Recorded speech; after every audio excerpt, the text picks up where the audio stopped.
kader kami mengalami intimidasi dari dua aparat yang mengaku sebagai tim pengawal presiden yang saat itu mempersiapkan Kabupaten Gunung Kidul untuk lokasi kunjungan presiden. Sehingga karena dua kader kami yang kami tugaskan untuk memasang bendera di seluruh kabupaten diminta menurunkan bendera dan juga dilarang untuk mengibarkan bendera di area presiden akan melintas, maka kedua kader kami tersebut menolak. Karena menolak, maka dua aparat yang mengaku sebagai tim pengawal presiden tersebut minta bertemu dengan penanggung jawab dari Partai PDI Perjuangan. Maka diantarlah bertemu dengan saya, yang akhirnya terjadi dialog, diskusi, dan negosiasi, yang kami di situ dipaksa untuk menurunkan bendera, dan dengan tegas kami menolak karena yang bersangkutan tidak bisa menunjukkan aturan bahwa presiden akan datang dan melintas, kami diminta menurunkan bendera. Karena situasi malam itu sangat keras dan memanas, maka terjadilah deal bahwa di area lokasi presiden akan melakukan acara dan wilayah yang ini harus di mana, Ibu? Di Kecamatan Wonosari, Kelurahan Karangrejek, Kabupaten Gunung Kidul, yang mulia. Sehingga deal kami adalah jika di lokasi presiden akan hadir, kami sepakat tidak ada alat peraga kampanye. Tetapi di lokasi presiden mau melintas, terus terang kami menolak dengan tegas, dan jika sampai di luar pengetahuan kami bendera diturunkan, kami sampaikan kepada beliau berdua bahwa kami akan mempertahankan sampai titik darah penghabisan. Selang 24 menit dari jam itu, kami mendapatkan pesan WA dari Pak Kapolres Gunung Kidul yang intinya sama, dan pesannya langsung saya screenshot karena saya takut segera terhapus, dan sudah kami kirimkan untuk nanti bisa dibantu ditayangkan. Intinya beliau meminta kebesaran hati saya sebagai ketua DPC tentang pengibaran bendera. Ketua DPC apa, Ibu? Saya PDI Perjuangan, yang mulia. Kemudian saya jawab jam 8:03 kepada Pak Kapolres. Jawaban saya sama seperti di hadapan dua personel yang mengaku sebagai tim pengamanan presiden, bahwa kami menolak untuk menurunkan bendera. Dan kami sudah adu argumen di lapangan, dan dealnya bahwa di lokasi titik objek kami sepakat tidak ada bendera PDI Perjuangan.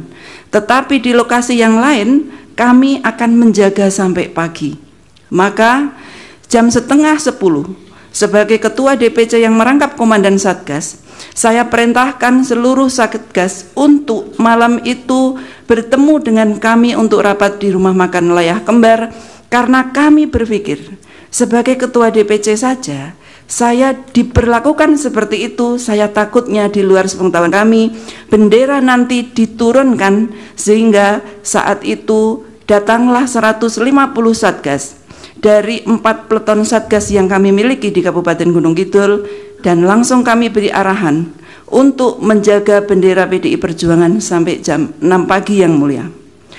Dan saya ikut serta patroli sampai dengan jam 5 pagi, karena saat itu kami menerima pesan WA dari Ketua BP Pemilu Pak Bambang Wuryanto jam 00:40 bahwa kami jam 8 diminta menjemput Ibu Puan di Bandara Jogja. Setelah itu kami perintahkan kepada seluruh Satgas, selama saya tidak ada di lapangan dan presiden hadir, untuk dipastikan bendera PDI Perjuangan tetap berkibar, dengan mereka ikut membaur di acara yang akan berlangsung dengan menggunakan pakaian sipil. Baik. Kemudian terakhir bagaimana akhirnya bendera itu? Sampai dengan pagi, yang mulia, bendera kita jaga aman. Tetapi jam 11 siang, pukul 11:40 saat kami di bandara, kami mendapat telepon dari Satgas bahwa seluruh Satgas kami digeledah oleh aparat penegak hukum.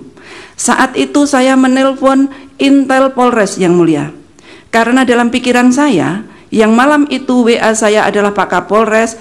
Saya mungkinkan yang melakukan dari Pak Kapolres. Saya tanya kepada Intel Polres, apakah saudara diperintah Kapolres untuk menggeledah Satgas kami yang berkaos Ganjar? Karena yang digeledah tidak hanya yang laki-laki, ya Pak yang mulia, tetapi Satgas Perempuan juga. Dijawab oleh Intel Polres bahwa bukan dari Polres dan tidak ada perintah. Saya tanyakan kepada Satgas yang telepon, ternyata dari Kodim yang mulia. Maka kasih Intel Kodim bernama Pak Sinyo Supriyanto, langsung saya telepon. Saya keberatan bahwa Satgas di lapangan tidak melakukan apapun, tetapi kenapa digeledah bajunya yang berkaos Ganjar, digiring, diantar pulang yang mulia. Saya tanyakan kepada Satgas, apakah di situ ada pendukung paslon lain? Dijawab ada. Bahkan membawa spanduk, lebih dari 50 spanduk dibentangkan di pinggir jalan. Setelah itu saya telepon Komandan Kodim.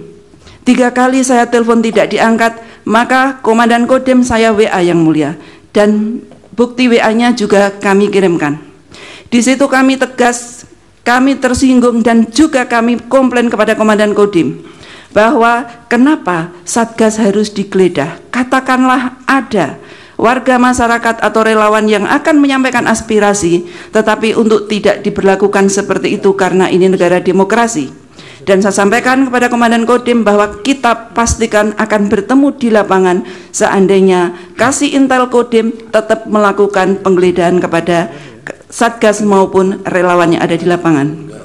Selang beberapa menit, Komandan Kodim menjawab WA saya yang mulia bahwa beliau tidak berada di lapangan dan tidak mengetahui hal itu.